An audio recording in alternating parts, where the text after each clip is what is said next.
در تربیت فرزند چه چیزایی مؤثره؟ این همه تکنیک روانشناختی و جامعه شناختی و نمیدونم تربیتی و آیات و این همه تکنیک گفتن. در تربیت فرزند دو موضوع اصالت داره و مهمه. یکی محبت و یکی صبر. امام صادق علیه السلام فرمود یجب للولد علی والده 3 خصال. 3 چیز واجب هست که برای فرزند فراهم شود. اول این هست که اختیاره لوالدته، مادر خوب و درست انتخاب بکنه برای این فرزند. یعنی از اونجا شروع میشه تربیت. تو حسن و اسم نیکو، المبالغه فی تربیته، جدی باشه در تربیتش.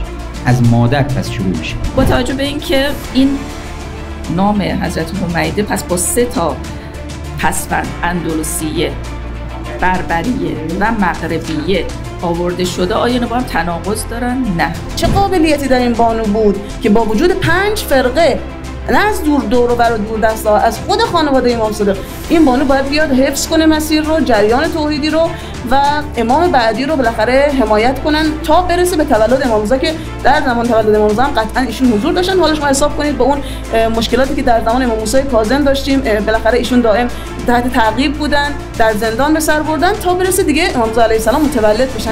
7 تن از همسران ائمه علیهم السلام که مادران امامان شدند، اینها از جواری بودند، از کنیزان بودند.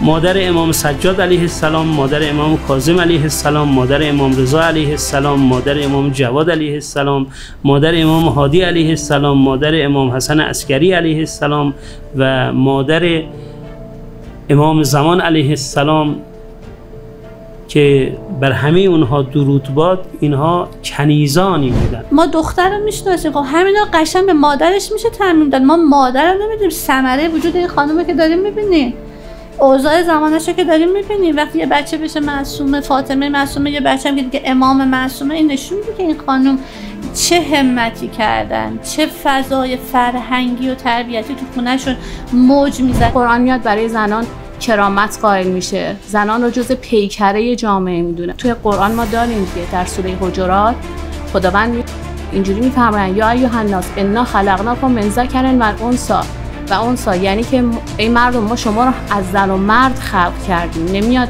خلقت رو منحصر در مرد بکنه و وجود زن رو در این خلقت نادیده بگیره. و جعلناکم شعوبا و قبائل، یعنی که جز پیکره جامعه هستیم. از شماست که ملت ها، از هم زن و هم مرد که ملت ها شکل میگیرن. و بعد در ادامه همین آیه خداوند میفرماید ان اکرمکم عند الله اتقاکم. تقوا ملاک برتریه، تقوا ملاک ارزش گذاریه، نه زن و مرد بودن.